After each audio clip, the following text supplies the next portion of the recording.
As you've probably noticed, the title of the message is KISS. And before you get too concerned, it's not about that musical rock group with the black and white faces and their tongues sticking out periodically. We're not going to talk about them, nor are we going to talk about the process of putting a pair of lips together in a very romantic fashion. So those are off the table, and we'll be talking about KISS as an acronym. And this being a religious group, I thought I might paraphrase what you normally might think of as KISS, and it would be something like this: keeping in spiritual soundness, knowledge is scientific sensitive, kingdom is sound situation. Now those might sound a bit convoluted and complex, so we're not going to use those. We're going to use the acronym KISS, as I was first introduced to them when I was transferred from the field office to our home office in Hartford, Connecticut. The first day I was there, my boss called me in and said, "Kendig, I want to explain a few things to you about how we operate in home office. And it's quite simple. We use KISS." Well, I was a little reluctant to ask her what that really meant. So I said, "Well, what does KISS really mean?" And she then explained that it's keep it simple, stupid. Now, this being a church group, I was thinking of paraphrasing that again as keeping it simple, saints, but maybe for some of us, stupid is more appropriate. Anyway, I arrived in home office, and one of my first assignments was to prepare a notice to go out to the field offices, which I spent a considerable amount of time doing, and finally it was ready for release. So I told my boss, "It's ready to go, so what do I do now?" And she says, "Well, first you've got to go to underwriting, then to marketing, then get clearance through human resources, then finally through the legal department." And I thought, well, if that's a simple process, then it should work.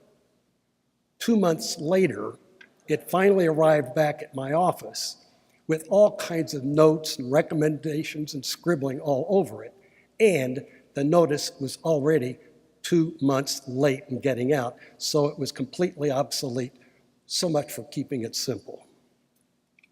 Good advice, but it sounds fairly simple, but unfortunately, we do have a tendency to complicate matters when it really is not necessary. We've heard a lot of expressions, such as making mountains out of molehills. Life at times does get complicated, and we seem to have the ability to take simple issues and expand them into compound and difficult dilemmas. There appears to be pressure brought on by the never-ending demands of organizations, business, and governments. And I think we can all recall not too long ago where the tax code used to be about this thick. It's now this, and now it's a monumental document that very few people can fully understand. Let's take a look at some of the products that maybe better illustrate the idea of simplicity. Toothpaste. Again, I'm probably dating myself here, but when I was growing up, we had 3 kinds of toothpaste: Colgate, Pepsodent, and Ipana. Well, I did a word check on it, and Ipana and Pepsodent didn't even show up. Well, I thought maybe there's another one. And if you were a cigarette smoker, there was Chesterfield, Camels, and Lucky Strikes, all non-filter, of course. Then one more I'll share with you, and it has to do with cereals. If you go into a grocery store nowadays, that whole aisle is completely filled with all kinds of cereals. Well, first part of July, my granddaughter was going to come visit us, and I knew that she liked Cheerios. So I went out and bought a big box of Cheerios, all set and ready to go. The first morning there, she came down for breakfast, and I said, "Would you like some Cheerios?" And she says, "What kind?" And I said, "Those little round things with a hole in it that looks like a donut." And she responded by saying, "Well, what variety and what flavor?" And proceeded to rattle off about 6 or 7 different kinds of Cheerios.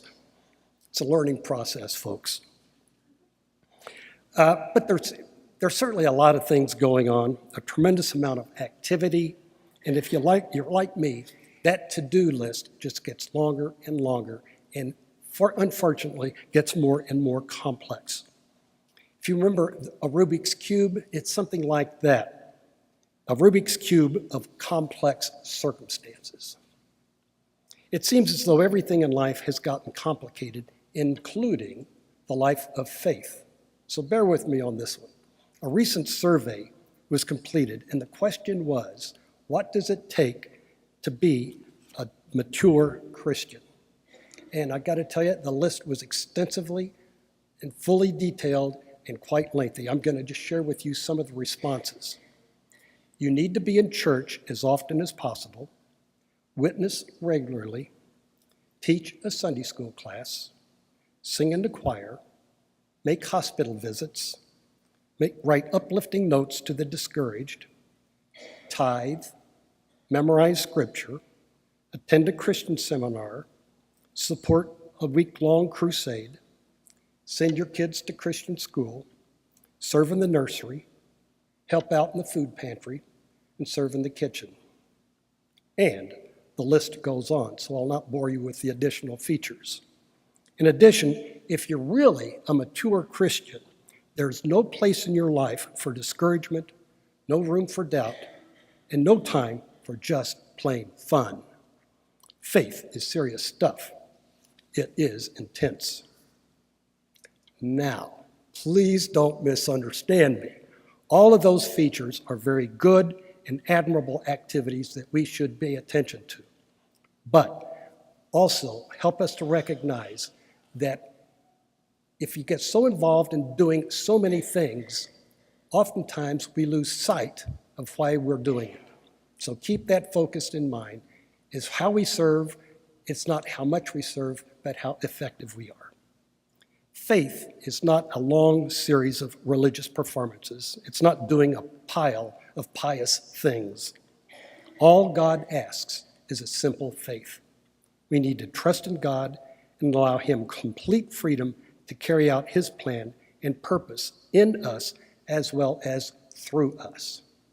This might be easier said than done, since we could use and have some lingering doubts about letting go and trusting God. As we care more and more about giving God first priority, we will care less and less about the things that once worried us and strangled us emotionally and spiritually. It's amazing to realize that good things are happening, actually happening about us, even when it seems nothing is working out right. Things aren't as bad as they seem. And maybe I can explain that in a little story. Once upon a time, there was a farmer who had 3 sows, that's female pigs, and he wanted to get them pregnant. So he had a farmer friend, who had some boars, that's male pigs. So the 2 farmers decided to get the pigs together, and so the first farmer loaded up the pigs in the pickup, took them to his friend's farm, and as they were getting quite familiar, the first farmer asked the second one, "How can I tell if the pigs get pregnant?" And he said, "Well, that's fairly simple. If it takes and they're pregnant, then you'll look out the window and they'll be wallowing in the grass. If it doesn't take, they'll be wallowing in the mud." Sounds fairly simple. So the farmer goes home, puts the pigs out. Next morning he wakes up, looks out the window, they're wallowing in the mud. Well, so back he goes, loads the pigs back up in his pickup, back to the other farm. Same thing happens, comes back, looks out the window the next day, and where are the pigs? Wallowing in the mud. Well, the farmer's getting a little discouraged about this time, so he decided, well, we'll give it one more chance. So he loads the pigs up in the pickup, takes them over, brings them back. Now, the following morning, he had a meeting in town, so he was not able to look out the window. But as he was in the meeting, he was just dying of curiosity. So he called his wife and said, "I gotta know," he says, "what are the pigs doing? Are they in the grass or are they in the mud?" And the wife says, "Neither, but 2 of them are in the back of the pickup and the third one is in the front seat honking the horn."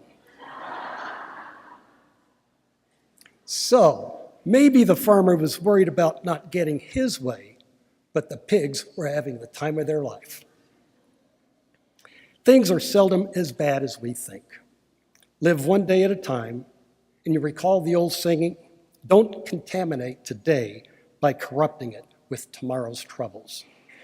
Ephesians 2, 8 through 9 reminds us, for by grace you have been saved through faith, and this is not your own doing. It is the gift of God, not because of works, lest any man should boast. Grace working through faith is everything. John Ortberg shares an episode in his book, The Life You've Always Wanted. And the story goes like this.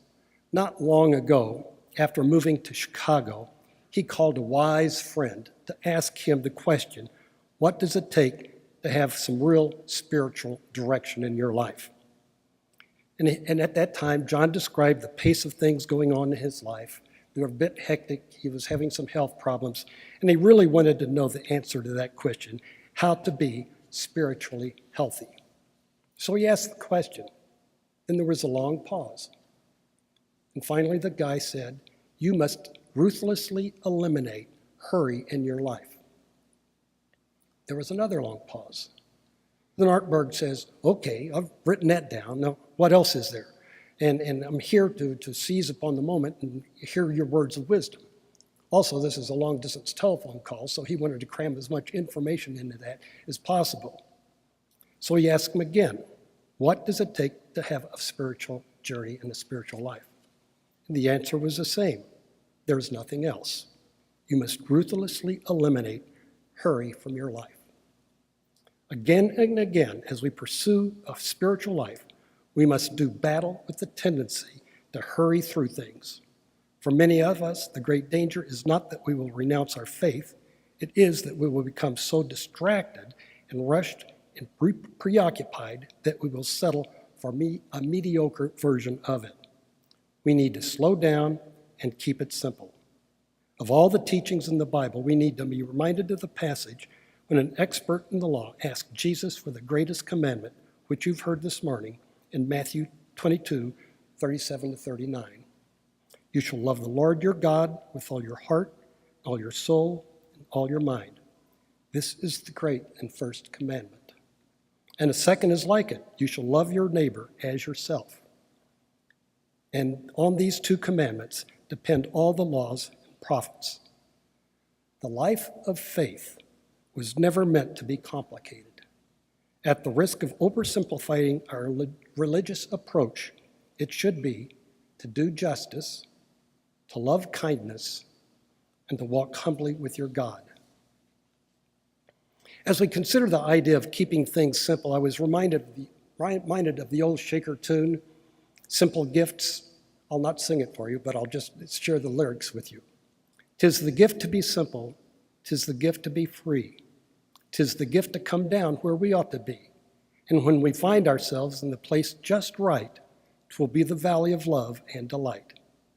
When true simplicity is gained, to bow and to bend, we shan't be ashamed.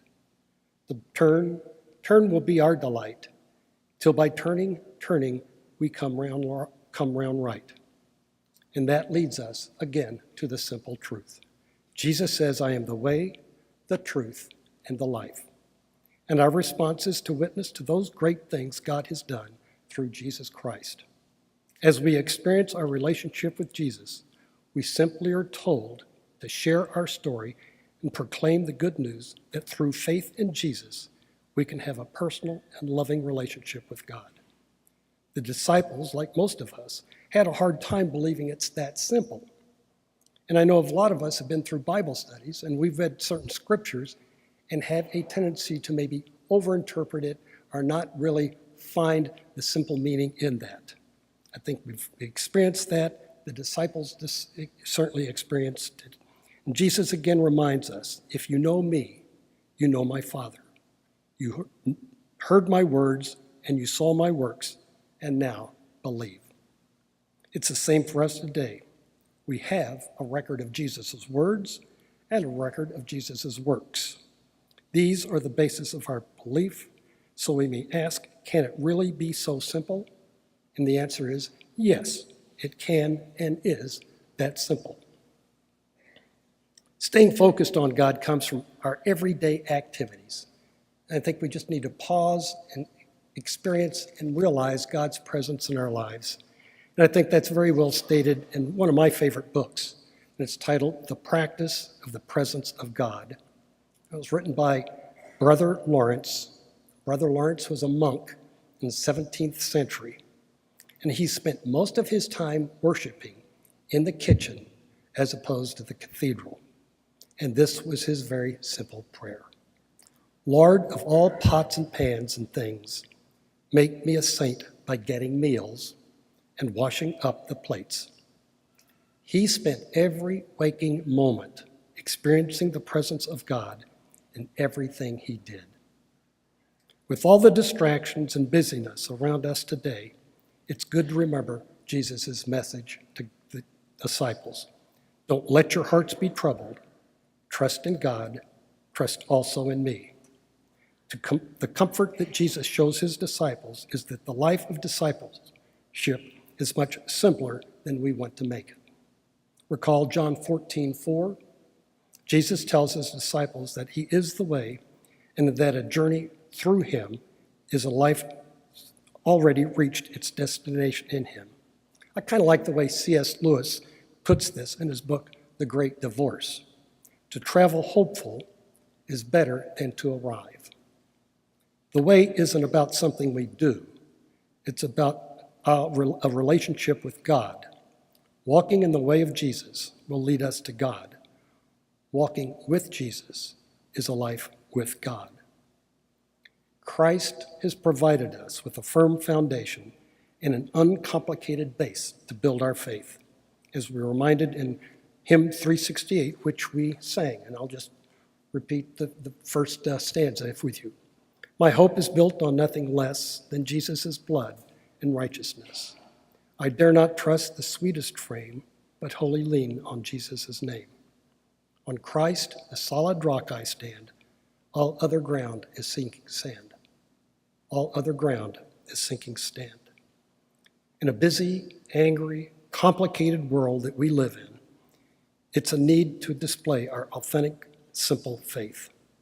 Surrounded by a jumble of activities being carried out by exhausted, joyless people, that's the presence of life that we must demonstrate a life of love and extended grace.